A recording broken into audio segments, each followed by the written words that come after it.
Hello everyone.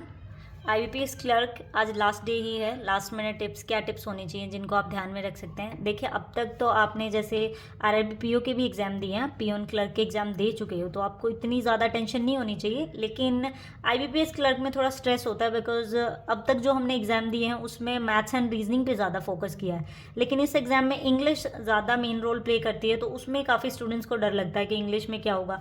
देखिए, math और reasoning में आपने जितने भी अटैम्प्ट किए, मान लीजिए आपने 60 अटैम्प्ट किए, तो आप 60 में श्योर रहेंगे कि ज़्यादा से ज़्यादा एक दो गलत हो जाएगा, बट इंग्लिश में नहीं होती श्योरिटी, इसी वजह से सिलेक्शन नहीं होता। टेंशन मत लेना। एक मोस्ट इंपॉर्टेंट चीज़ दिमाग में रखना, सबसे पहले तो सेक्शनल टाइमिंग है, 20 मिनट्स मिलेंगी, उसमें तो कोई प्रॉब्लम नहीं है। एक चीज़ ये दिमाग में रखने वाली है, अगर सबसे पहले मान लीजिए इंग्लिश का सेक्शन आता है या कोई भी सेक्शन आपका ओपन हो गया, तो इंग्लिश के अंदर आप कुछ भी कर रहे हैं तो इस तरह से अटैम्प्ट करना। पहले आप आरसी अटैम्प्ट कर सकते हैं या जो भी आपका स्ट्रॉन्ग है उस पर आप फोकस करिए। ज़्यादा अगर आपको डिफिकल्ट क्वेश्चन लग रहे हैं आप उनको स्किप कर दीजिए। अगर आपको 15 आते हैं तो 15 ही अटैम्प्ट करने हैं। आप ये मत करना कि 15 के मैं तुक्के से लगा दे तो मे भी 2-3 ठीक हो जाए, नहीं होंगे ठीक, वो गलत हो जाएंगे, नेगेटिव में लेके आपके 12-13 कर देंगे नंबर।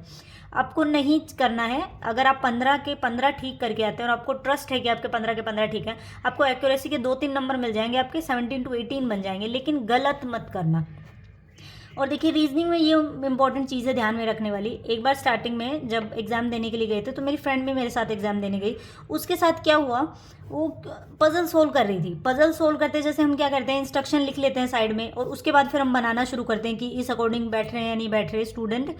वो बना रही थी और उसका ध्यान नीचे था और उसने अपनी पजल बना ली। एंड उसने बोला कि जब मैंने स्क्रीन की तरफ देखा तो मैथ्स ओपन हो चुका था, क्वांट का सेक्शन, और उसमें लगभग 18 मिनट थे। मतलब उसकी 2 मिनट, 1.5 से 2 मिनट उसकी जा चुकी थी। उसको ये था कि रीजनिंग चल रही है। थोड़ा सा टाइम पे फोकस करना। कई ऐसे टीचर्स बोलते हैं कि टाइम की तरफ मत देखो, टेंशन होती है।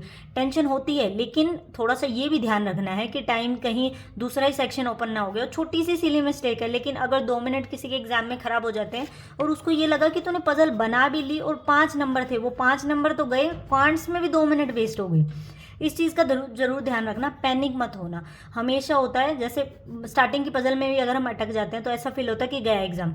मुझे तो सबसे ज़्यादा ये फील होता था कि अगर मेरी पजल अटक गई तो, इसीलिए मैं कभी भी पजल स्टार्टिंग से स्टार्ट नहीं करती। आप क्वेश्चन स्टार्ट करिए 21 नंबर से, पहले 35 तक के करिए, लास्ट तक के आपके बहुत ईजी होंगे। अगर 21 से नहीं स्टार्ट करना, सबसे पहले इनइक्वालिटी ढूंढिए, सिलॉक्स ढूंढिए, ईजी क्वेश्चन आपको ढूंढने। उसके बाद आप क्या करिए, अगर पजल करनी है तो 21 नंबर से लगभग आप पहली 2 पजल छोड़ चुके हैं और तीसरी पजल से स्टार्ट करिए। आपकी पजल डिफिकल्ट नहीं होगी। हमेशा वो अटकाने के लिए, स्टूडेंट को डिमोटिवेट करने के लिए कि टेंशन हो जाए, इसका एग्जाम खराब हो जाए, इसलिए वो क्या करता है, स्टार्टिंग में डिफिकल्ट चीज़ें दी होती है। और यही आपके साथ क्वांट में होगा। स्टार्टिंग में क्या कर देगा, अर्थमेटिक के क्वेश्चन दे देगा 5-6।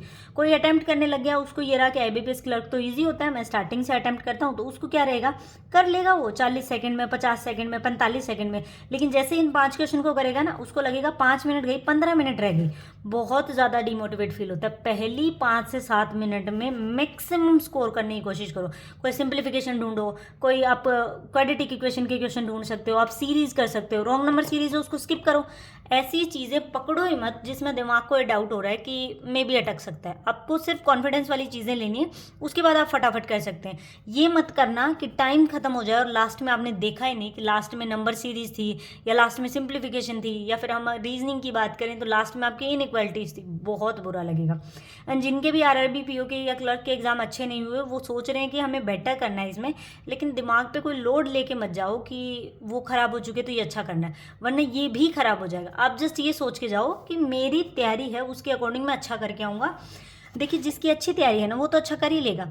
आपको अगर उससे अच्छा करना है तो क्या करना है, टेंशन मत लो, स्ट्रेस जितना हो सके उतना कम करो अपना, फिर आपकी अच्छी तैयारी होगी।